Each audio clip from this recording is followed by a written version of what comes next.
ये कहानी शुरू होती है एक अजीब से सवाल से। कौन है तू असली में? देखो, ये हेवन एंड अर्थ सोसाइटी वाले ना बड़े ही मिस्ट्री वाले लोग हैं। ये ऐसे उस्तादों का ग्रुप है जो नेकी बदी की ज्यादा परवाह नहीं करते।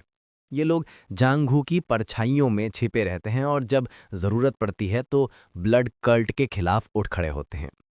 और ये जो अपना लियालसू है ना, ये कह रहा है कि मैंने एंटी हेवन को छू लिया है।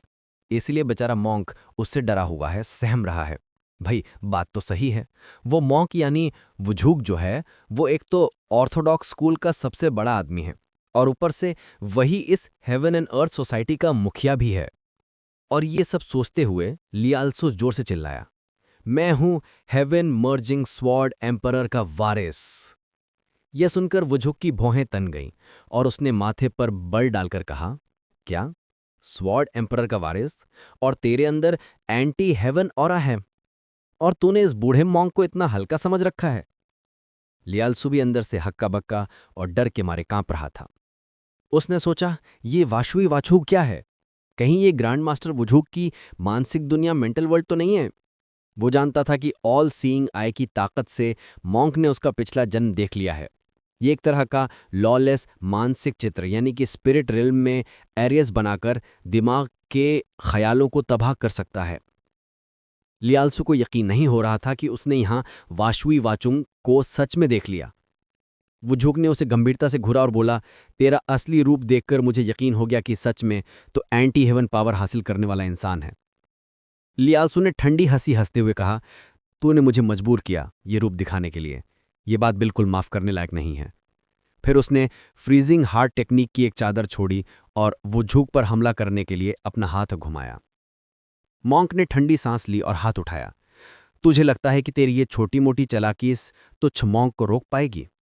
उसने जवाब में डिवाइन फिंगर साउंड टेक्निक का इस्तेमाल किया। लियालसू का चेहरा तंग हो गया और वो अंदर से तनाव महसूस करने लगा। ओ माय गॉड, ये तो बुद्धिस्ट स्कूल का सबसे बड़ा राज, वो ऑर्थोडॉक्स मार्शल आर्ट जिसके बारे में बस किस्से कहानियों में सुना था, आज अपनी आंखों से देख रहा हूं। उसने सोचा, क्या ये 9 स्टेज यूनाइटेड प्लेटफॉर्म है? उसे समझ आ गया कि मॉन्क अपने पिछले जन्म से भी ऊंचे दर्जे पर पहुंचा हुआ था। इसको हराना आसान नहीं होगा, पर मैं मार खाता हुआ खड़ा भी नहीं रह सकता। ये सोचते हुए उसने एक बार फिर अपना हाथ घुमाया और यिन आइस एनहिलेशन अटैक छोड़ दिया। वो झुक जोर से दहाड़ा। दोनों हमले बीच हवा में टकराए और धमाके से फट गए। इस शॉक वेव से लियालसू जमीन पर गिर पड़ा और उसे पीछे हटना पड़ा। उसने अपने हाथ से खून पहुंचा और मनी मन गाली दी, डैमिट, मैंने तो अभी तक किसी औरत के आकर्षण का स्वाद भी नहीं चखा। तभी उस परेशान करने वाले मॉन्क ने फिर कहा, जल्दी से अपनी असली पहचान बताओ। और एक और हमला लियालसू की तरफ छोड़ दिया गया। उस नवयुवक का चेहरा तन गया और उसने दांत पीसे। अगर ऐसा ही चलता रहा तो मेरी आत्मा राख बन जाएगी, मुझे कुछ तो करना पड़ेगा। तभी उसे HLTED7 और गायरॉन के I letter 1 EBFMD stroke letter 1 EBFM शब्द याद आए। ठीक है, तो मैं तुझे अपने स्कूल की सबसे बड़ी कला दिखाता हूं, द अल्टीमेट मार्शल मेथड। उस पल ल्यालसू के दिमाग में सिर्फ हान व्योजाओ की टेक्निक थी। क्या ये मंत्र हानियन विजुसो है? उसी पल हेवन मर्जिंग स्वॉर्ड एम्परर ने उस मंत्र को सीधे उसके चेतन मन में डाल दिया था। और ठीक उसी पल हेवन मर्जिंग स्वॉर्ड एम्परर हाजिर हो गया। स्वॉर्ड एम्परर ने कहा, अब समझा न तू, मुझे कभी उम्मीद नहीं थी कि तेरे जैसा बंदा मेरा वारिस बनेगा। वो झुक भी उसे देखकर बहुत हैरान हुआ। एक डरावनी गोल्डन लाइट फिर से तेजी से आगे बढ़ी। स्वॉर्ड एम्परर ने बस आराम से मुस्कुराया। उसने आगे बढ़कर लियालसू को उस हमले से बचाया और उसे ताना मारते हुए कहा, ओ बेवकूफ वारिस, ध्यान से देख और इसे अपने दिल में उतार ले। इस रोशनी में तुझे इसी रास्ते पर चलना है। फिर यिन यांग काई की 2 धाराएं छोड़ी गईं। इसके पलटवार से वुझुक और लियालसू दोनों को ताज़ा खून थूकना पड़ा। तभी वुझुक ने हान मान ली। तो तुम्हारी बात सच थी, तुम वाकई हेवन मर्जिंग स्वॉर्ड एम्परर के वारिस हो। मेरे पास बोलने के लिए कुछ नहीं है। मैंने तुम्हारे साथ बहुत बदतमीजी की, यंग हीरो। लियालसू ने ठंडी हंसी हंसते हुए कहा, क्या तुम सिर्फ बातों से इसे ठीक करना चाहते हो? वो झुक ने झेमते हुए अपना चेहरा खुजाया। जब उसने गड़बड़ी कर दी है तो बदले में कुछ तो अच्छा दिखाना ही चाहिए। अच्छा, एक बड़ी गोली और 3 छोटी गोलियां कैसी रहेंगी? लियालसू ने मनी मन सोचा। बड़ी गोली, हाँ, ये एक अद्वितीय एलिक्सिल है। जो जिंदगी की ताकत का एक सूट बढ़ा सकता है, और हर छोटी गोली 15 अंदरूनी ताकत को फिर से भर देती है। सच में ये एक नायाब तोहफा है। लियल्सु ने मन ही मन सोचा, अरे पर इतना भी काफी नहीं होगा, मैंने तो हद पार कर दी है। शाओलिन को तो मेरा चलता फिरता खजाना बनना पड़ेगा। ये सोचते ही उसने काम करना शुरू कर दिया। देखो, ली अल्सू को उस मोंक वूजुक की बेइज्जती से बहुत गहरी चोट लगी थी। यार, शरीर तो ठीक हो सकता है, पर दिल का जख्म तो पूरी जिंदगी इंसान को तड़पाता है, जिसे कितना भी सोना ठीक नहीं कर सकता। यहां तक कि जाने माने वैद्य भी बस अफसोस में सर हिला सकते थे। यार, ऐसी हालत में मैं जुंगू में चलने का आत्मविश्वास कहाँ से लाऊं? अगर दुख मेरी अंदरूनी ताकत को गड़बड़ा देगा तो मुझे अपने गुरु को वापस खबर देनी पड़ेगी। वो जुक वहीं बैठा उसकी ये ड्रिल सुन रहा था, और उसके पूरे चेहरे पर ली अल्सू की थूक आ चुकी थी। वो बस आह भर सका, तुम्हारे लिए मेरा अफसोस सच में बहुत ज्यादा है। जवान मालिक, तुम्हें और क्या चाहिए? बिना किसी हिचकिचाहट के ली अल्सू ने अपनी शर्तें बता दी। एक और बड़ी गोली चाहिए, और मैं मांग करता हूं कि मेरे संप्रदाय और शाओलिन मंदिर के बीच गठबंधन हो। वो जुक इस बात पर गहरी सोच में पड़ गया। गठबंधन? लियल्सू ने मन ही मन मुस्कुराते हुए सोचा, अगर शाओलिन, जो सबसे बड़ा ऑर्थोडॉक्स संप्रदाय है, गठबंधन करने को तैयार हो जाए तो गोंगडोंग का दर्जा पहले से कहीं ज्यादा मजबूत हो जाएगा। एक बार गठबंधन कामयाब हुआ तो मार्शल दुनिया में कोई भी गोंगडोंग को हल्का देखने की हिम्मत नहीं करेगा। एक पल सोचने के बाद वो जुक मान गया। ठीक है, मैं तुम्हारी विनती स्वीकार करता हूं युवा हीरो, पर तुम्हारी आत्मा में छिपी एंटी हेवन ऑरा अभी भी मुझे बेचैन करती है। लियल्सु बैठ गया और समझाते हुए बोला, मेंटल रियल में जिस स्वॉर्ड एम्परर से मैं मिला था, उसने मुझे एक बात बताई थी। एंटी हेवन के बुरी किस्मत को खत्म करने के लिए आपको पैराडॉक्स से उसका विरोध करना होगा। ये सुनकर वूजुक का चेहरा तंग हो गया। फिर उसने अपना सर झुकाया, हाथ जोड़े और मंत्र जपा। बुद्ध, आप हेवन मर्जिंग स्वॉर्ड एम्परर द्वारा खुद चुने गए वारिस हैं, और आपने हेवन मर्जिंग वॉइड अल्टीमेट वे को देखा है। अब से मैं तुम्हारे पास्ट पर कोई सवाल नहीं उठाऊंगा। युवा हीरो, तुम ब्लड कल्ट के बारे में कितना जानते हो? लियल्सू ने गंभीरता से समझाया, जहां तक मुझे पता है, ये एक बुरा संप्रदाय है जिसका नेतृत्व हयात द सेटैनिक डीमन नाम के अद्वितीय गुरु करते हैं। वो दुनिया पर राज करने के लिए चढ़ाई की तलाश में लोगों का नरसंहार करता है। उसके अनुयायी कट्टर शैतानी लोग हैं जो कोई रोशनी नहीं छोड़ते। वुजुक ने सहमत होते हुए कहा, सचमुच हयात्मा एक राक्षस है जो प्राचीन काल से 1000 साल से ज्यादा जी चुका है, और ब्लड कल्ट उसके लिए बस एक औजार है। वो पहले से तय प्रदिध्य स्वर्गीय भाग्य से बचने के लिए ग्रेट एंटी हेवन आर्ट का इस्तेमाल करके अनगिनत जीवन के जरिए बार बार अवतार लेता रहा है। हालांकि अगर कोई किस्मत से बच भी जाए तो स्वर्ग के तरीके का उल्लंघन करने पर स्वर्ग के दंड से नहीं बच सकता। हर नया जन्म उसकी आत्मा को खत्म कर देता है जब तक कि इंसानियत बाकी नहीं रहती। और इसी पल ब्लड डीमन को एक बात समझ में आ गई कि अगर वो दुनिया को जीत ले और स्वर्ग को हड़प ले तो शायद श्राप और स्वर्गीय दंड मिट जाए। इसलिए ब्लड डीमन से राज्य की रक्षा करने और उसके अनगिनत अवतारों को रोकने के लिए हमने एक गुप्त समाज, हेवन एंड अर्थ सोसाइटी की स्थापना की। अब मुझे समझ में आया, ब्लड डीमन के एंटी हेवन साइकिल को खत्म करने के लिए हमें खुद ही एंटी हेवन का इस्तेमाल करके उसका विरोध करना होगा। एक आत्मा जिसके अंदर एंटी हेवन ऑरा भी हो और जो अमरता के तरीके की सबसे बड़ी कलाओं में भी माहिर हो। सिर्फ एक ऐसा इंसान जो उन दो विरोधाभासों को एक ही शरीर में मिला सके, वही इस मिशन को पूरा कर सकता है, और वो इंसान तुम हो। ये सुनकर ली अल्सू पूरी तरह से हिल गया। उसने सोचा, सबसे ऊंची चोटी की दीवार, सही कहा। ये कुछ ऐसा है जिसे मैंने दिमाग से यानी कि इंटेलेक्चुअली समझा, पर कभी दिल से यानी कि ट्रूली इंटरनलाइज नहीं किया। मैं एंटी हेवन और अमरता के तरीके दोनों रास्तों पर चलता हूं, और इसलिए मैं एक ही प्राणी में दोनों विरोधाभासों को अपना सकता हूं। काउंटर से काउंटर करना, एंटी का इस्तेमाल करके एंटी को जांचने के लिए। जाहिर है स्वर्ग जिसे स्वर्गीय भाग्य को टालने की इजाजत देता है, वो मैं हूं। वो जुकने दिल से आह भरी, बधाई हो युवा मालिक, आपको ज्ञान यानी कि एनलाइटनमेंट मिला। ठीक तभी बाहर से एक और आवाज आई, ओ गॉड, यहां दम घुट रहा है, हमें कितने इम्तिहान और सहने पड़ेंगे। उस लो सी का जिद्दी बूढ़ा आदमी, मैं तो बस अंदर जाऊंगी और इसे खत्म कर दूंगी। लियल्सू और बाकी सब उस आवाज से चौंक गए और बाहर देखा। नई आई हुई औरत को देखकर उलझन हुई। जियो सव्वल यहाँ क्यों है? इससे कुछ देर पहले ही नहीं, ह्यूजैंग प्रीफेक्चर में गोवा पवेलियन पर जियो सवल ने लॉन्ग फीनिक्स ब्रांच के गेट पर हाउल क्लैन से खत मिलने पर बहुत खुश हुई थी। वो इतनी चौकस थी। वूजुक ने जियो सावाल को देखते ही खुशी से कहा, यार, हेवन एंड अर्थ सोसाइटी ने कितने सालों के बाद बुलावा यानी कि समन भेजा है। लगता है भगवान भी हमारी मदद कर रहे हैं। अब मैं लॉन्ग फीनिक्स ब्रांच की मीटिंग में भी जा सकती हूँ। वूजुक ने उसे देखकर मजाक में कहा, जैक, तुम तो हमेशा की तरह ही बेसब्र यानी कि इम्पेशेंट हो।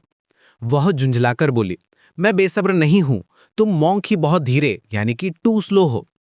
ली अल्सू ने मन ही मन सोचा, मैंने सुना है कि heaven and earth society Orthodox और हेटेरोडॉक्स में फर्क नहीं करती। जो भी काबिल है वह शामिल हो सकता है। तो जैक सावार भी इसी सोसाइटी की वजह से यहां आई है। खैर, मेरा फर्ज तो वही है। चाहे ब्लड डीमन कोई प्राचीन प्राणी यानी कि एंशिएंट बीइंग हो या नहीं, जो भी मेरे सम्राट और राज्य यानी कि रियल्म को धमकी देगा उससे निपटा जाएगा। मेरा अंतिम लक्ष्य तो जैंगहुक का हीरो बनना है, 3 बीवियों और 4 रखैलों का हरम यानी कि हरम बनाना है, और एक डैशिंग और बहादुर की जिंदगी जीना है। हालांकि ब्लड डीमन को तो मैं अपने हाथों से काट दूंगा, पर अगर इस प्रोसेस में हेवन एंड अर्थ सोसाइटी का इस्तेमाल कर सकूं तो वाह, इसका फायदा उठाना और भी बेहतर होगा। जैसे ही वह सोच रहा था, पास बैठी जियो सवाल अचानक बोल पड़ी, तो मॉन्क, इस बंद का टेस्ट कैसा रहा? ली अल्सू ने मन ही मन चढ़ा। ये जानबूझकर अनजान बनने की कोशिश कर रही है। क्या ये हमेशा अपनी दूसरी पहचान यानी कि सेकेंडरी आइडेंटिटी को छिपाकर रखने वाली है? वूजुक ने चाय डाली और उसे बुलाया। इस युवा हीरो ने मेरे टेस्ट को बहुत शानदार तरीके यानी कि एडमायरेबली पास किया है। जियो सवाल को यकीन नहीं हुआ। सच में? किस तरीके से? वूजुक मुस्कुराया। उस टेस्ट की डिटेल्स को मैं अपनी कब्र तक ले जाने का वादा कर चुका हूं जियो, तुम नहीं जान सकती। जियो सवाल का मुंह उत्सुकता से टेढ़ा हो गया। तुम मुझे चुनौती दे रहे हो? तुम मॉन्क पर भरोसा कर सकते हो, पर मुझे अभी भी तुम पर भरोसा नहीं है। तो अब मेरी बारी है कि मैं पर्सनली तुम्हारा टेस्ट लूं। ली अल्सू ने जवाब दिया, टेस्ट की बात करें तो मुझे एक बड़ी बहन याद आ रही है जिसे मैं जानता हूं। लोअर फेस्ड की तलवारबाज महिला वारिस योंग यूरांग। क्या तुम उसे जानती हो? जियो सवाल तुरंत शर्मा कर सर घुमाया और कहा कि वह नहीं जानती। मैंने वह नाम पहली बार सुना है। ली अल्सू ने मन ही मन नाराजगी यानी कि स्नॉटेड इंटरनली जाहिर की। फिर से झूठ बोल रही है। तभी लोग कहते हैं कि तुम पर भरोसा नहीं किया जा सकता। जियो सवाल ने ऐसा सोचा भी नहीं था, पर वह फिर भी आह भरकर बोली, अगर नहीं जानती तो ठीक है। तो क्या है ये चुनौती जिसकी तुमने बात की? जियो सवाल ने तुरंत एक प्यारा और नजाकत भरा यानी कि सॉफ्ट क्वेटिश अंदाज बनाया और पूछा, बच्चे, क्या तुम जानते हो कि मैं कौन हूं? ली अल्सू सवालिया जिशानों से भर गया। जैंगहुक की शिष्टाचार के हिसाब से उसे इज्जत दिखाने के लिए उसे कुछ मीठी बातें बोलकर तारीफ करनी चाहिए, पर जो इंसान इतना झूठ बोलता हो उस पर अपनी जबान क्यों खराब करूं? यह सोचते हुए उसने ठंडे तरीके से कहा, तो क्या होगा अगर मैं जानता हूं कि आप कौन हैं? जियो सवाल का चेहरा बिगड़ गया। अगर नहीं जानते तो आज से अच्छे से याद रखना और कभी मत भूलना, मैं अनऑर्थोडॉक्स सहयोगी मास्टर्स की मुखिया और हाउल क्लैन की सर्वोच्च संप्रदाय लीडर हूं, तेजस्वी संप्रभु यानी कि रेडिएंट सॉवरेन जियो सवाल हूं। ली अल्सू ने तुरंत हाथ जोड़कर सलाम किया। तेजस्वी संप्रभु को दंडवत प्रणाम। गोंगडोंग संप्रदाय का जूनियर डिसाइपल ली अल्सू। उसने आगे कहा, ठीक है, मेरा टेस्ट बहुत आसान है। तुम्हें बस अपनी नजरें टिकाए रखनी है, आंखें नहीं हटानी है और एक पल से ज्यादा मेरी आंखों में सीधे देखते रहना है। ली अल्सू ने मन ही मन सोचा कि कितनी बार भी देखे, वह सच में डरावनी हद तक खूबसूरत है। एक ऐसी हिंसक खूबसूरती जिसके साथ वार्निंग लेबल आना चाहिए। अपने बालों को ठीक करने के बाद उसने पूछा, बच्चे, तुम्हें मेरा रूप कैसा लगा? ईमानदारी से बताना, शर्माना मत। ली अल्सू ने उसका हाथ हटाया और कहा, तेजस्वी संप्रभु, आप सच में स्वर्ग के नीचे की सबसे महान खूबसूरती यानी कि the greatest beauty under heaven के खिताब की हकदार हैं। जियो सवाल की आंखें चमक उठी। ओह, और अब तुम्हें अंदर से कैसा महसूस हो रहा है? अगर तुम कहो कि तुम मुझे पहली नजर यानी कि फर्स्ट साइट से प्यार हो गया है, तो भी मैं तुम्हें डांटूंगी नहीं, इसलिए ईमानदार रहो। ली अलसू ने शांत होकर जवाब दिया, मैं बस गिन रहा हूं कि ये पल कब खत्म होगा, क्योंकि यह टेस्ट बहुत बोरिंग है। जियो सवाल इसके शब्दों से दंग रह गई। बोरिंग? तुम सबसे खूबसूरत सवाल को देखकर कुछ महसूस नहीं करने की हिम्मत करते हो? ली अलसू ने बोरियत भरा अंदाज बनाए रखा और जवाब दिया, क्या मुझे अपनी अहमियत के अनुरूप होने के लिए जानबूझकर बहकना पड़ेगा सीनियर? जियो सवाल मानो बिजली गिरने से हैरान हो गई। तब वूजुक बोल पड़ा, एक पल हो गया जियो कंटेस्टेंट, तो क्या नतीजा निकला? जियो सवाल ने मजबूरी में बोल दिया कि वह पास हो गया।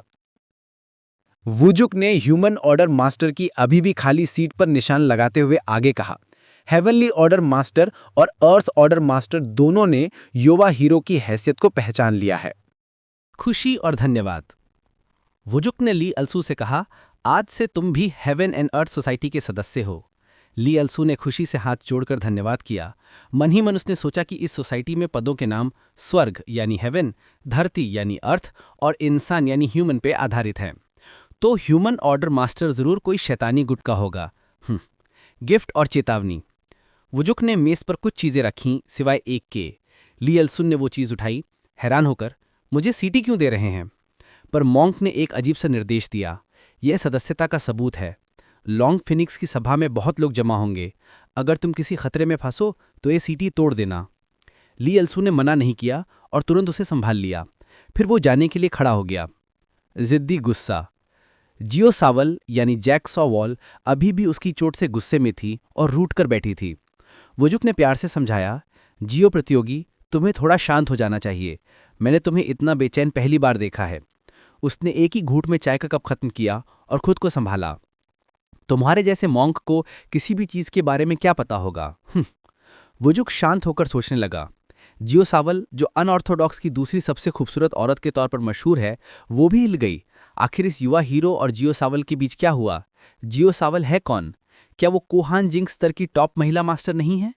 क्या उसने 40 सालों से दुनिया की सबसे खूबसूरत होने का खिताब नहीं रखा और पुरुषों की बुरी इच्छाओं को भाप नहीं लिया? और फिर भी अब लीची अलसू नाम के एक युवा के सामने इतना भावुक हो गई। ये सोचते हुए वो हंसार बोला, कहीं ऐसा तो नहीं कि तुम बस इसलिए आकर्षित हो गई हो क्योंकि तुम्हें पहली बार कोई ऐसा मिला जिसने तुम्हारा टेस्ट पास किया? जियो सावल ने गुस्से में मेज पर जोर से हाथ मारा। सबसे खराब तरह के आदमी में कौन दिलचस्पी लेगा? ऑर्थोडॉक्स का एक ढूंगी। चाय का सेट चूर चूर हो गया, पर वुजुक पूरी तरह शांत रहा। जियो प्रतियोगी, तुम्हारे लिए बेहतर होगा कि तुम खुद से ईमानदार रहो, तभी चीजें अपने कुदरती रास्ते पर चलेंगी। वो गुस्से से खड़ी हुई, तुनक कर बोली, मुझे जाना है, जाओ अपनी चाय पियो या प्यास से मर जाओ, मुझे कोई फर्क नहीं पड़ता। वो बड़बड़ाती हुई गालियां देती हुई तूफान की तरह निकल गई। ली अलसू, तू बदमाश है। मैंने खुद तुम्हें सजा नहीं दी, ये मेरी उदारता थी। बोरिंग? तूने इसे बोरिंग कहने की हिम्मत कैसे की? बहुत हिम्मत वाला है, पर फिर भी तू दूसरे मर्दों से अलग है, इसलिए मुझे अपमानित करने के लिए ये काफ़ी नहीं है। एक ऐसा आदमी जो मुझे आंसू दे, मुझे मेरा दिल ही नहीं समझ आ रहा। खैर, मैंने तेरा चेहरा देख लिया है। जब बात यहाँ तक आ गई है तो मैं वक्त बर्बाद नहीं करूंगी। मॉन्क गुफा के अंदर बैठा रहा। इमोशनल? क्या ये प्यार है? शायद मुझे भी चला जाना चाहिए। आखिरकार एक ज़रूरी मेहमान आने वाला है। शाही मेहमान। बाहर एक बग्घी नज़दीक आ रही थी। कढ़ाई से लग रहा था कि वो शाही खानदान की है, और यकीनन आने वाला कोई और नहीं बल्कि राजकुमारी यानी हर हाइनेस द प्रिंसेस युआन हुआ थी। प्यारा सा मिलन। युआन वो मुस्कुराती हुई बाहर निकली। आखिरकार आ गई। ओल्ड मैन अभी भी तंदुरुस्त है ना? जैसे ही लियलसू बाहर आया, युआन हुआ ने आवाज़ दी, तुम बहुत देर तक गायब रहे, मुझे चिंता हो गई थी, कुछ हुआ तो नहीं? उसने जवाब दिया, मास्टर वुजुक के निर्देश की वजह से मुझे कुछ ज्ञान यानी इंसाइट मिला है। युआन हुआ ने उसे गर्मजोशी से गले लगाया। तुम्हारा रहस्य गहरा हुआ है, बधाई हो। उसने उसके ऊपर जंगली फूलों की खुशबू ली और मस्त हो गया, पर फिर उसका चेहरा उदास हो गया। उसने तुरंत उसे दूर धकेला, खुद को याद दिलाते हुए, जाग जाओ लियलसू, दूसरा पक्ष एक आदमी है। बड़ी खबर। सीनियर भाई, खुशखबरी। हमारे संप्रदाय और शाओलिन ने गठबंधन बनाने का फैसला किया है और मास्टर वुजुक ने हमें 2 बड़ी परफेक्ट गोलियां और 3 छोटी परफेक्ट गोलियां देने का भी वादा किया है। युआन हुआ ये सुनकर और भी खुश हो गई। बहुत बढ़िया, मुझे तो चिंता थी कि तुम्हें सजा मिलेगी। ली अलसू ने से हिलाया, नहीं नहीं, कुछ नहीं, बस एक गलतफहमी थी। जल्दबाजी। युआन हुआ ने फिर उसका हाथ पकड़ा और खींच के ले गई। देर हो रही है, चलो अपने कमरों में चलकर आराम करते हैं। वे दोनों भीड़ के बीच से हाथ में हाथ डालकर चलने लगे। गुप्त संदेश। उसी पल उसके कान में एक आवाज आई, गोंगडोंग संप्रदाय के लियलसू। उसने सिर घुमाकर देखा, फिर मन ही मन सोचा, क्या ये ईस्टर्न वर्कशॉप से कोई संदेश है? आवाज़ उसके कान में फिर आई, राजकुमारी तुमसे मिलना चाहती हैं, कृपया करके ग्रेट हीरो हॉल में आओ। ली एल्सू ने मन ही मन आह भरी। राजशाही लोगों का मंदिरों का दौरा करना आम बात है। ली अल्सू ने सोचा, क्या सच में कोई मॉन्क मुझे ढूंढने आया होगा? युआन हुआ ने उसे अचानक रुकते हुए देखा और पूछा, क्या हुआ जूनियर भाई? ली अल्सू पलटा और चल दिया, निर्देश दिया, याद रखना तुम दतापमा केव में कुछ छोड़ आए थे, तुम पहले गेस्ट क्वार्टर्स में जाओ। युआन हुआ उसके साथ आना चाहती थी पर ली अल्सू ने मना कर दिया। वो तेजी से भीड़ में गायब हो गया। थोड़ी देर बाद ग्रेट हीरो हॉल में ली अल्सू दरवाजे के बाहर खड़ा था और इस दरवाजे के पीछे वो थी। अंदर से आवाज आई, गोंगडोंग संप्रदाय के ली अल्सू, ग्रेट हीरो हॉल में दाखिल हो जाओ। उसने दरवाजे पर हाथ रखा, उसका दिल बेचैन था। आपकी महारानी, वो जिसे मैंने बचपन से खिलाया और बड़ा किया, परिवार जैसा कोई। हाँ, पहले ऐसा ही था। हालांकि उस समय इस शरीर में पुरुष अंग नहीं थे, पर हमने जो वक्त साथ बिताया वो सच में खुशहाल था। मुझे लगा कि मेरा एक परिवार है, कुछ ऐसा जो आधुनिक दुनिया में सेंट्रल प्लेन्स में आने से पहले कभी नहीं था। ऐसा लगा कि आखिरकार इस अकेलेपन में कोई मेरे साथ खड़ा है। दरवाज़ा धीरे से खुला और ली अल्सू उस इंसान से मिलने कमरे में बढ़ा, फिर सलाम करने के लिए घुटनों के बल झुक गया। गोंगडोंग स्कूल का मार्शल बेटा ली अल्सू राजकुमारी को प्रणाम करता है। युआन हुआ ने सर घुमाकर उसे देखा, क्या ये सच में लॉर्ड हैं? लड़की फिर तेजी से आगे बढ़ी और उसे जोर से गले लगा लिया। लॉर्ड, मैंने आपको बहुत याद किया। हालांकि ली अल्सू ने अंदाजा लगा लिया था, पर वो अपनी हैरानी को छिपा नहीं सका। वो सच में आ गई थी। फिर उसने लड़की को गले लगाया। उसने नकली गंभीरता से कहा, मैंने भी तुम्हें याद किया। थोड़ी बातचीत के बाद उसने सोचा कि निंगवॉल हैंग द्वारा फैलाई गई अफवाहों को सम्राट ने सच में दबा दिया था। युआन हुआ ने पुष्टि की, हाँ, मैंने ऐसा इसलिए किया ताकि लॉर्ड का बोझ बांट सकूं। क्या लॉर्ड का गोंगडोंग में जीवन स्थिर रहा है? क्या वापस पाया गया पुरुष शरीर अपनी ताकत हासिल कर पाया है? और क्या आपकी वो कामुक इच्छाएं पूरी हुई हैं जिनकी आपको ललक थी? ली अल्सू ने सर हिला दिया। उसने अभी तक किसी के साथ ऐसे सुख साझा नहीं किए थे। युआन हुआ हैरान थी, सच में? ऐसा क्यों है? ली अल्सू धीरे से मुस्कुराया। कुछ हद तक इसलिए क्योंकि मैं अभी बालिग यानी कि नॉट ऑफ एज नहीं हूं, और कुछ हद तक इसलिए क्योंकि सच्ची अंतरिमता यानी कि ट्रू इंटीमेसी सिर्फ शारीरिक नहीं होती है। ये तब आनी चाहिए जब दो आत्माएं सच में मिल जाएं। युआन हुआ चौंक पड़ी। आत्माएं मिलना? तो ये बात है। जैसे ही लॉर्ड ने कहा, ली अल्सू ने आगे कहा, आपकी महारानी, मुझे आपसे कुछ पूछना है।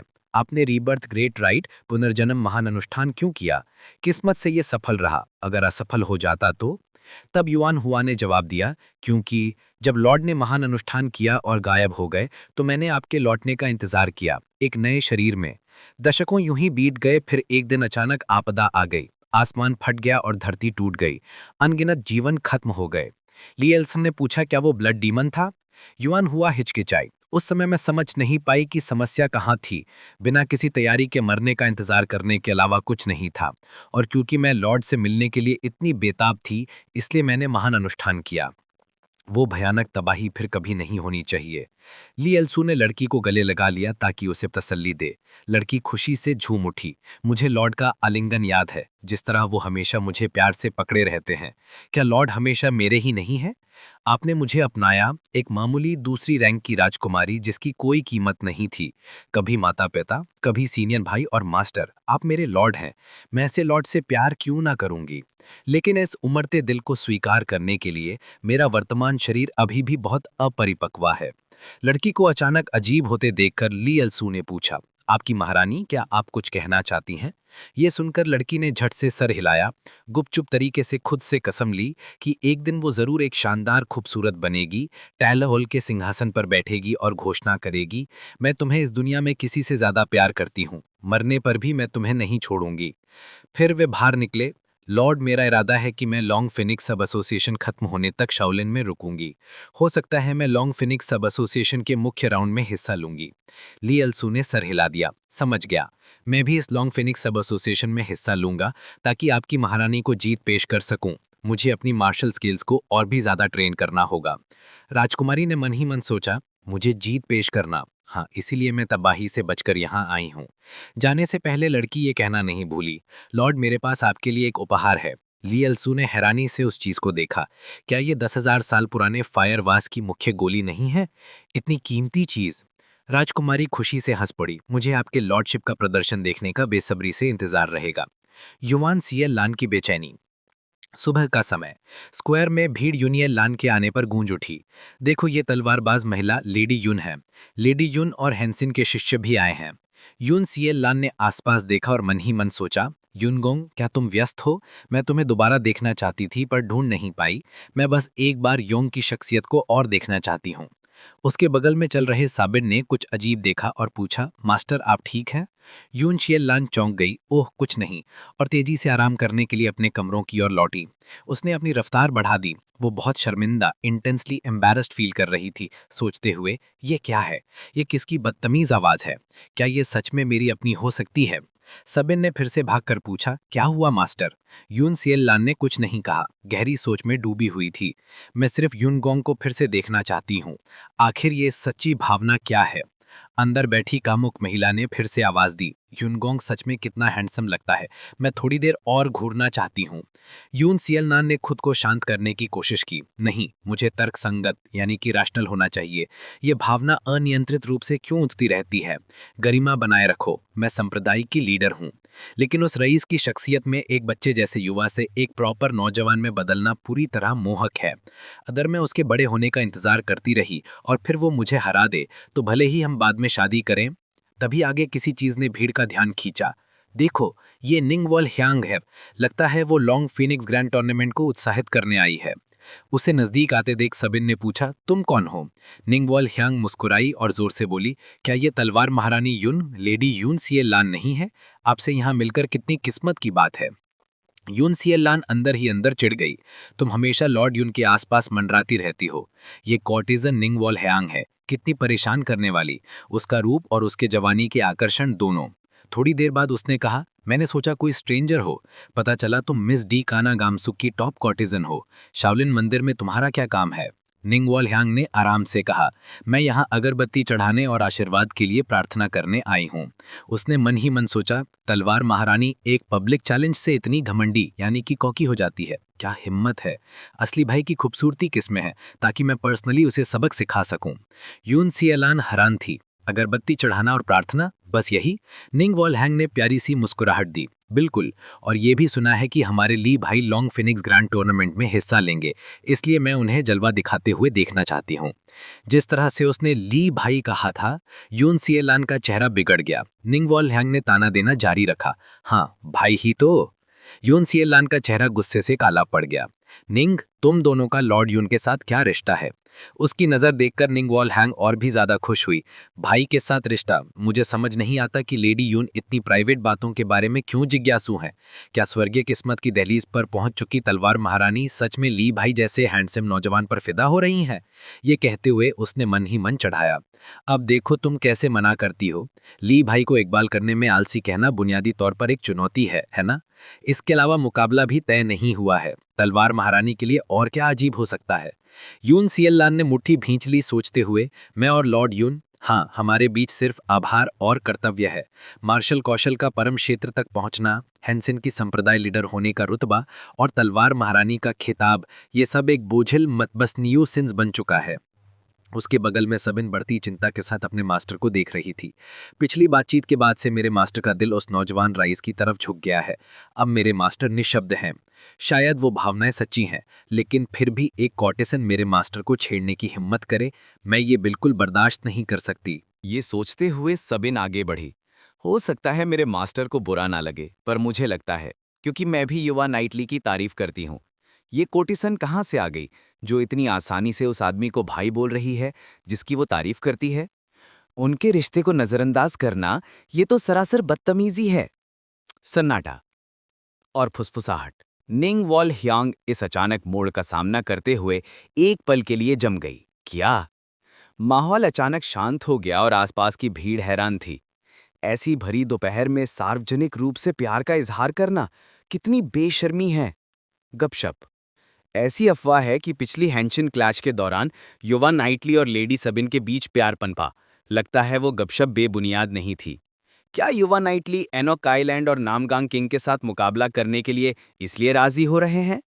गुस्सा और ताना। निंग वॉल ह्यांग ने ये फुसफुसाहटें सुनी और बहुत गुस्सा महसूस किया।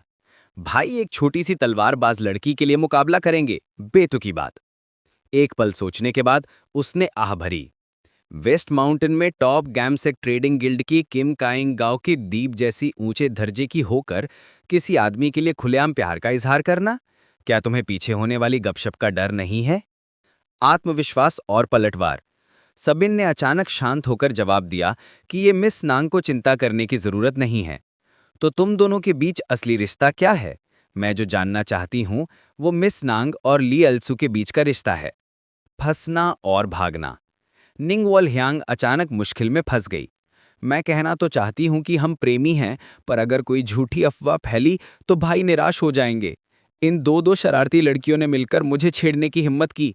मैंने उन्हें फंसाने की योजना बनाई थी, पर उल्टा मेरे ऊपर ही पलटवार हो गया। थोड़ी देर बाद उसने फैसला करके मुंह मोड़ और चली गई। ठीक है, इस झगड़े को यहीं खत्म करते हैं, मुझे कुछ काम है। चिंता और बेचैनी। यूएन लैन और सबिन ने उसे जाते हुए देखा। चिढ़ तो थी, पर उन्हें समझ नहीं आया कि और क्या करें। सबिन फिर भागकर अपने मास्टर के पीछे गई और पूछा, मास्टर, क्या मैंने सही किया? यूएनसीएन लैन ने रुखेपन से पलटकर कहा, चलो जल्दी से अपने कमरों में चलकर आराम करते हैं। उसका दिल बेचैन था।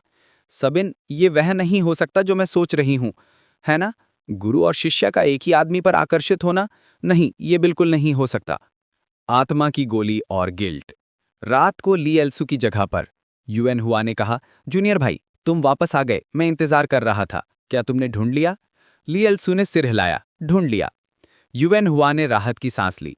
अच्छा, जब तुम दूर थे तो मैं मास्टर एबर्ट से मिलने गया था। उन्होंने समझौते के साथ स्पिरिट पिल दी। चूंकि ये स्पिरिट पिल तुम्हें मिली है, इसका वितरण तुम्हारी जिम्मेदारी है। ली एल्सू ने लकड़ी का बक्सा लिया और मुस्कुराया। तो हमें सबको साथ बुलाना चाहिए। यूएन हुआ को कोई आपत्ति नहीं थी और वो खुशी से मुस्कुराया। अगली सुबह। बहुत जल्द अगली सुबह हो गई। जियोरेन ने दरवाजा खोलकर पूछा, क्या सीनियर ली ने बुलाया है?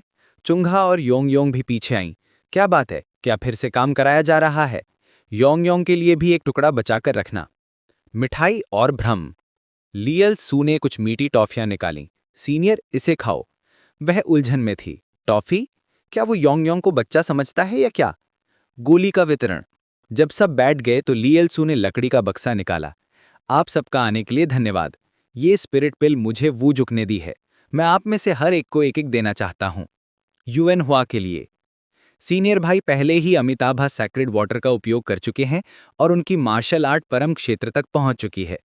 इसलिए गंभीर जख्मों के इलाज के लिए ये छोटी रिस्टोरेटिव पिल उनके लिए सबसे अच्छी है।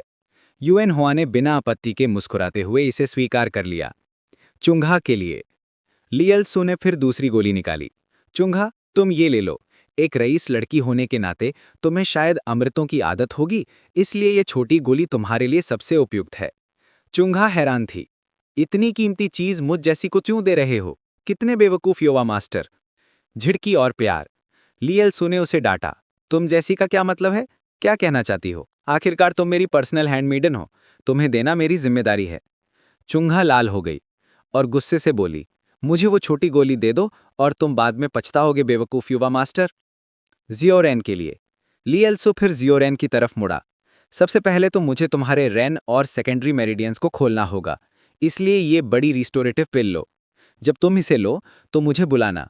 किसी को तुम्हारी जरूरी ची की रक्षा और मार्गदर्शन करना होगा। जियोरेन के गाल तेजी से लाल हो गए। तुरंत अनुरोध। तो क्या मैं अभी बड़ी रिस्टोरेटिव पिल ले सकती हूँ? लियल्सो हैरान था। तुम इसे अभी इस्तेमाल करना चाहती हो? यूएन हुआ उत्साहित होकर उछल पड़ा। बहन, पुरुष और महिलाओं को करीबी संपर्क नहीं रखना चाहिए। तुम इतनी आसानी से ट्रू गांगोइल कैसे कर सकती हो? जियोरेन खड़ी होकर बोली, क्या सीनियर भाई भी तो एक पुरुष हैं? मिस श्यामान और सीनियर डेंग बाहरी हैं, इसलिए ट्रू गांगोइल जैसी जरूरी चीज उन्हें तो बिल्कुल नहीं सौंपी जा सकती। सीनियर ली ने मेरी मदद करने का वादा किया था, इसलिए मैं ट्रू गांगोइल में सीनियर ली की मदद चाहती हूँ। क्या आप मेरे साथ चलेंगे सीनियर? प्यार और प्रतिज्ञा। उसने मन ही मन सोचा, ग्रेट रिस्टोरेटिव पिल शाओलिन का खजाना है, फिर भी उन्होंने इतनी कीमती चीज मुझे दे दी। अब मैंने महसूस किया कि जांगू कितना ठंडा और निर्दयी हो सकता है। ये इतना निर्दयी है कि खून के भाई बहन भी एक अमृत के लिए खून बहा देंगे, और फिर भी उन्होंने बिना हिचकिचाहट के ये खजाना मुझे सौंप दिया। मैं कसम खाती हूं कि मैं पूरी तरह से समर्पित रहूंगी ताकि उनके भरोसे को ना तोड़ूं। केवल टाइटल में जूनियर बहन के रूप में नहीं, बल्कि एक महिला के रूप में। मैं शादी की उम्र में भी हूं। अनुरोध और निकलना। ये सोचते हुए उसने उसकी बांह पकड़ी और कहा, आपने मेरी मदद करने का वादा किया था, इसलिए कृपया ट्रू गांगुइल करें। चलो साथ चलते हैं सीनियर। मास्टर का हिस्सा। ली एल्सू ने हाथ में गोलियों का बक्सा देखा और सोचा, तो अब सिर्फ आखिरी बड़ी रिस्टोरेटिव पिल बची है। एक पल सोचने के बाद उसने फैसला किया, ये बची हुई गोली मैं अपने मास्टर को पेश करूंगा। वितरा हो जाने के बाद सबको अपने कमरों में वापस जाकर आराम करना चाहिए। जूनियर बहन, मेरे साथ आओ। यूएन हुआ की भावनाएं। उसने मन ही मन आह भरी। फिर से जूनियर भाई ने अपना हिस्सा दे दिया। जैसे ग्वांजिंग दानतांग में उन्होंने अमिताभा सैक्रेड वाटर भी मुझे दे दिया था, क्योंकि वो हमेशा दूसरों के बारे में पहले सोचते हैं। तो मैंने खुद से कहा कि मुझे भी कम से कम जूनियर भाई के लिए कुछ करना चाहिए। पर अब ऐसा नहीं है। मैं भी एक महिला के रूप में उन पर निर्भर होना चाहती हूँ, केवल संप्रदाय लीडर के शिष्य के रूप में नहीं, बल्कि एक महिला के रूप में। योंग योंग यहाँ यूएन हुआ को देख रही थी और शांत होकर सोचती रही। और एक पल के बाद उसने अपनी टॉफी आगे बढ़ाई। भाई यूएन, थोड़ा सा ये खाओ। यूएन हुआ ने खुशी से स्वीकार कर लिया। धन्यवाद मिस। योंग योंग ने सलाह दी कि मीठी चीजें परेशान दिल को शांत करने में मदद करती हैं। जलन और नैतिकता। चुंगा अचानक खड़ी हो गई। मैं चलती हूँ और पहले अपने कमरे में जाती हूँ। कृपया जल्दी आराम करना याद रखें। अपने कमरे में लौटकर उसने गुस्से से सांस ली। सियामैन फैमिली की पोर्सिलिन बेटी को जिम्मेदारी शब्द कहने की हिम्मत। हाँ, 100 साल नहीं, 1000 साल भी तुम्हारी बारी नहीं आएगी। और ज्यादा जरूरी बात, पुरुष और महिलाओं को हाथ नहीं लगाना चाहिए। कोई ट्रू गांगुइल कैसे कर सकता है? उसने कहा, यह शर्मनाक है। फिर भी उसे अंदर से इतनी जलन क्यों महसूस होती है? गुप्त थेरेपी। दृश्य उन दो की तरफ बदला। ली एल्सू ने ज्यों ही कमरे में प्रवेश किया तो जियो रैन ने बोलना शुरू कर दिया। ये कमरा है। सीनियर ली एल्सू, शाओलिन ने हमें ट्रेनिंग चेंबर देकर कितना विचारशील काम किया। सचमुच इतने दयालु हैं। जियो रैन ने गोली निकाली और पूछा, तो मैं बस ग्रेट रिस्टोरेटिव पिल लूं और यहां लेट जाऊं, है ना? ली एल्सू ने अपना चेहरा खुजाया। जूनियर बहन, क्या तुम सचमुच ट्रू गांगुइल चाहती हो? मुझे सिर्फ तुम्हारी जरूरी एनर्जी का गाइडेंस करना होगा और इतना काफी होगा। जियो रैन ने कुछ नहीं कहा। उसने गोली को अपने मुंह में डाला और कहा, अभी शुरू करो सीनियर। सबसे बड़ा सदमा। ठीक उसके कपड़े उतारने के बाद ली एल्सू का चेहरा तेजी से लाल हो गया, क्योंकि उसने घबराहट में जल्दी से अपना चेहरा ढक लिया। जांगू में अफवाह थी कि उसका वक्ष स्वर्ग के नीचे सबसे बढ़िया है, और अब लगता है कि यह दंत कथा सच थी। जियो रैन ने उसकी जांच की। क्या मैं इस तरह बुरी लग रही हूं? ली एल्सू ने तुरंत इनकार में सर हिलाया। बिल्कुल नहीं, तुम सबसे खूबसूरत हो। अनुरोध और सहमति। जियो रैन फिर बांट गई। तो अब मैं आपसे विनती करती हूं कि ट्रू गांगुइल करें। ली एल्सू ने सर हिलाया और उसके बगल में बैठ गया। मैं समझता हूं, उसने सोचा। हालांकि मैं तुम्हें रोकना चाहता हूं, पर चूंकि तुम इतनी दृढ़ निश्चयी हो तो मैं आगे बढ़ता हूं। थेरेपी का विज्ञान। आधुनिक शब्दों में ट्रू गुइल एक मेरिडियन मसाज टेक्निक है जिसे आंतरिक ऊर्जा के साथ जोड़ा जाता है। पिछली जिंदगी में ईस्ट डेपो जासूस के रूप में मैंने कुछ थेरेप्यूटिक चोंग पद्धतियां भी सीखी थीं। ट्रू गांगुइल एक विशेष थेरेप्यूटिक चोंग है जिसके लिए सीधा शारीरिक संपर्क जरूरी है। शरीर और प्राप्तकर्ता के मुख्य एक्यूपॉइंट को छूना। ली एल्सू ने सोचा, एक लंपट आदमी यकीनन इस मौके का फायदा उठाता, पर थेरेपी को दुराचार का बहाना बनाना उस कामुक कला के खिलाफ है जिसका मैं सम्मान करता हूं। कामुक कलाओं के एक सच्चे मास्टर को भटकावों को दूर करना चाहिए, पूरी तरह से इलाज पर ध्यान देना चाहिए और महिला को परम आनंद यानी सुप्रीम प्लेजर देना चाहिए। उपचार शुरू। ये सोचते हुए उसने जियो रैन के ऊपर पैर रखा। जूनियर बहन, शुरू करूं? ये कहकर उसने अपनी जरूरी ऊर्जा को हिलाना शुरू किया। तकलीफ और शक्ति। जियो रैन ने असुविधा में थोड़ा सा करोहा। उसका हाथ उसकी त्वचा को छू रहा था और उसने महसूस किया, सच में ऊर्जा की एक मजबूत लहर। ली एल्सू ने गंभीरता से चेतावनी दी, मैं तुम्हारी जरूरी ऊर्जा का मार्गदर्शन करूंगा, जबकि ग्रेट रिस्टोरेटिव पिल की स्पिरिट ऊर्जा को तुम्हारे अवरुद्ध चैनलों में चैनल करूंगा। अगर दर्द हो तो टाइम एम ट्रू फॉर्मूला का उपयोग करके इसे सहो। दर्द और सफाई। इसके साथ उसने और जोर लगाया। जियो रैन रोने और करहोने लगी। आप बहुत तेज हो। ली एल्सू रोका नहीं और जोर से दबाना जारी रखा। थोड़ा और बर्दाश्त करो, बस होने वाला है, जारी रखो। हालांकि यह सहज थी, पर जियो रैन बस लेटी रही और सहती रही। जैसे जैसे ऊर्जा और तेज होती गई, उसके एक्यूपॉइंट्स थोड़े से चटकने लगे और थोड़ी देर बाद मेरिडियन आखिरकार खुल गए। स्वच्छ होना। ज्यूरेन अचानक उठ बैठी, उसका शरीर पसीने से भीगा हुआ था और वह हकलाते हुए बोली, मेरा शरीर ऐसा कैसे हो गया है? लियलसू ने समझाया, तुम्हारी रैन वेसल साफ हो गई है, तुम्हारे शरीर में जमा हुई अशुद्धियां बाहर निकल रही हैं, मुझे तुम्हें पहुंचने दो। पूरा ना होना। ज्यूरेन ने उससे पूछा, तो क्या ये पूरा हो गया सीनियर? लियलसू ने सर हिलाया, अभी नहीं, हमें बाकी बची हुई स्पिरिट ऊर्जा को अवशोषित करना होगा। उसने ज्यूरेन को फिर से फर्श पर लेटा दिया, थोड़ा और सहन करो, ये जल्दी खत्म हो जाएगा। नज़दीकी और नियति। उसे पता नहीं कितनी देर बाद सब कुछ आखिरकार खत्म हुआ। ज्यूरेन ने अब अपने कपड़े वापस पहन लिए थे। लियलसू ने उससे कहा, चलो अब बाहर चलते हैं, मैं तुम्हें वापस छोड़ाऊंगा। मैंने तुम्हें सिर्फ संक्षेप में पहुंचा है, इतनी सारी अशुद्धियां अभी भी तुम्हारे शरीर पर बची हैं। जब तुम वापस जाओ तो अच्छी तरह से नहा लेना। ज्यूरेन ने उसकी बाह पकड़ ली और मन ही मन सोचा, मैंने उसे अपने वयस्क महिला के शरीर का देखने दिया है, मुझे आश्चर्य है, क्या उसने अब मुझे एक महिला के रूप में देखना शुरू कर दिया है? तुमने एक बार कहा था, मेरी नियति मेरे अपने हाथ में है ना? मेरी नियति तुम हो। निंग वॉल हयांग की ईर्ष्या। बदला लेने की कसम। दृश्य अब निंग वॉल हयांग की तरफ बदला। वह चल रही थी, दोनों तलवार रानियों के साथ हुई बहस को याद कर रही थी, गुस्से से जल रही थी। वे मनहूसपश्च, 62 सालों में यह सबसे अपमानजनक पल है जो मैंने सहा है। तुम सब अपने भ्रमों में डूबे रहो, क्योंकि लियलसू का दिल जीतने वाली मैं हूं। पीछा करना। लियलसू, तुम्हारी हिम्मत कैसे हुई दुनिया की नंबर 1 खूबसूरती के गौरव को चोट पहुंचाने की? सिर्फ उस शिकायत के लिए मैं इस बार तुम्हें बिना किसी असफलता के ढूंढ निकालूंगी। सेक्ट की सबसे बड़ी खलनायक जियो सावल की पतंग पहचान से कोई नहीं बच सकता। नाटक। जैसे ही वे दोनों चल रहे थे, पीछे से आवाज आई, भाई। निंग वॉल हयांग तेजी से आगे बढ़ी, हैरानी का दिखावा करते हुए। भाई, क्या तुम सच में यहां पर हो भाई? उसके व्यवहार से कोई भी शक नहीं कर सकता कि यह नाटक था। शक। ज्यूरेन ने उलझन में पूछा कि वह कौन थी। लियलसू भी हैरान था। यह क्या है? निंग वॉल हयांग यहां पर क्यों है? मैंने धर्म गुफा में परीक्षण स्पष्ट रूप से पास कर लिया था। क्या अभी भी कुछ सत्यापित करना बाकी है? और इस तरह के झूठे पहचान के साथ प्रकट होना जियो सावल के लिए अविश्वसनीय है। ये सोचते हुए उसने बोलना शुरू किया, बहुत दिनों बाद मिलना हुआ, उम्मीद नहीं थी कि तुम यहां मिलोगी। निंग वॉल हयांग चमकती हुई मुस्कुराई, हाँ भाई, मैं जल्दी से अगरबत्ती चढ़ाए और आपके लिए सौभाग्य की प्रार्थना करने यहां आई हूं। लियलसुन ने जियोरेन का परिचय कराया। ये गोंगडोंग की जियो हेरिन और वह जूनियर बहन है जिससे मैं सबसे अधिक प्यार करता हूं। जियो हेरिन ने जवाब दिया, आपसे मिलकर अच्छा लगा मिस, मैं जियो हेरिन हूं, ली सीनियर भाई की जूनियर बहन। निंग वॉल हयांग ने गर्मजोशी से जवाब दिया, मैं निंग वाले हूं, जिसे आमतौर पर याम कहा जाता है। उसने मन ही मन सोचा, दुनिया की नंबर 1 खूबसूरती के रूप में प्रसिद्ध, युगों से अद्वितीय, क्या मैं जियो सावल जंगू की सही दंतकथा नहीं हूं?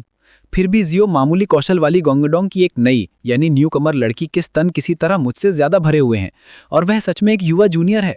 40 साल मुझसे छोटी, फिर भी उसके स्तन इतने भरे हुए हैं। पूरी जिंदगी मैंने माना है कि उम्र बस एक नंबर है, यही हमेशा मेरा मोटो रहा है, तो मैं इतनी आराम से कैसे जी सकती हूँ? वे जुड़वा आड़ू तुरंत मुझे मात देते हैं। यह हीनता की भावना मैंने पहली बार चखी है। खुलेआम फ्लर्ट करना। जियो हैरिन ने निंग वॉल हयांग को चुप होते देखा और एक बार फिर लियलसू की बाह से चिपक गई। मैंने मिस निंग के बारे में पहले ही सुना था, अफवाह है कि आप मेरे सीनियर भाई की पूजा करती हैं, है ना? इस पर निंग वॉल हयांग का चेहरा उदास हो गया और उसकी नाराजगी बढ़ गई। उस बच्ची को नियंत्रित करना जरूरी है।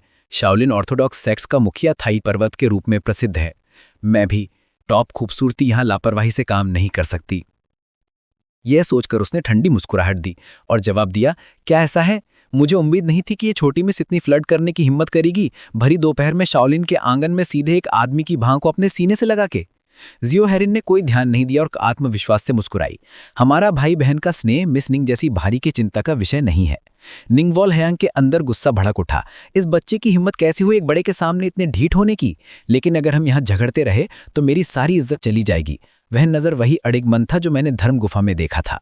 तुम्हारे आड़ू चाहे कितने ही खूबसूरत क्यों ना हो, तुम अभी भी बस एक गुजरता हुआ सहायक पात्र हो। ये लियलसू का हस्तक्षेप। उसी मक्षण लियलसू आखिरकार आगे बढ़ा। बस करो, तुम दोनों झगड़ना बंद करो। मैंने तुम्हारा परिचय जान पहचान के लिए कराया था, लड़ने के लिए नहीं। वह अंदर ही अंदर बेबस महसूस कर रहा था। सचमुच थका देने वाला है। मैं तो बस अपने कमरे में जाकर 10,000 ईयर फायर चैलिस को अवशोषित करना चाहता हूँ। जैक सावल, तुम कितनी भी प्यारी होने का दिखावा करो, तुम्हारा धोखेबाज स्वभाव नहीं बदलता, इसलिए मैं तुम्हारी चाल में नहीं आऊंगा। ये सोचते हुए उसने कहा, हालांकि मैं इतने दिनों बाद मिस निंग के साथ बैठकर चाय पर बात करना बहुत चाहता हूं, पर मुझे डर है कि मैं अभी व्यस्त हूं और आपके साथ नहीं रह सकता।